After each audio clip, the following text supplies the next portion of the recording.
গ্রীষ্ম বর্ষা বিনীতি ভরসা। হ্যাঁ, বিনীত শপিং সিটি। নমস্কার, আপনারা দেখছেন হুগলি আপডেট। আপনাদের সঙ্গে আমি উষা। আসছি খবরে। হিন্দিভাষী মানুষদের ছট পুজো শুরু হলো। শিল্প শহর চাঁদদানির পৌরসভার পৌর প্রধান সুরেশ মিশ্র শুভেচ্ছা জানিয়ে বলেন, সামনে ছট পুজো, তাই আমাদের বিশেষ করে চাঁদদানি পৌরসভার আমাদের দায়িত্ব বেড়ে যায়। কারণ চাঁদদানিতে আপনি একটা কথা বলতে পারেন, বিহারের পর যদি সবচেয়ে বড় কোথাও ছট পুজো হয় সেটা চাঁদদানিতে হয়।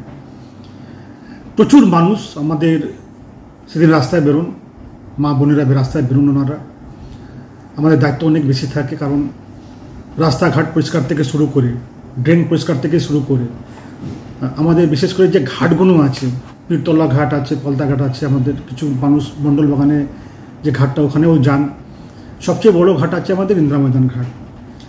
সেই ইন্দিরা ময়দান ঘাটে আমাদের প্রচুর সংখ্যার মানুষ এখানে আসেন। কারণ শুধু যারা পুজো করেন তারাই নয়, বাইরে থেকে প্রচুর মানুষ সেই ঘাটে তারা পৌঁছন, যারা বিশ্বাস করেন, ছট মাকে বিশ্বাস করেন, যারা শ্রদ্ধা করেন তারা। তাই আমাদের দায়িত্ব অনেক বেড়ে যায়।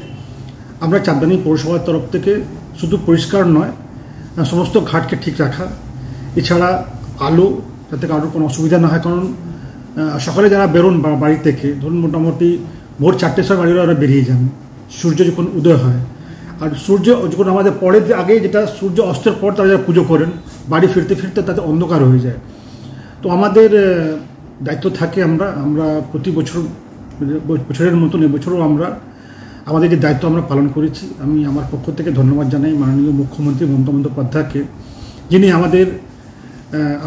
আমাদের যে কী বলবেন, আপনি উৎসবটা উনি বুঝেছে, ছট পুজো দিয়ে 2 দিন ছুটি দিয়েছেন, তার জন্য আমি ওনাকে অনেক অনেক ধন্যবাদ জানাচ্ছি মুখ্যমন্ত্রীকে আমাদের।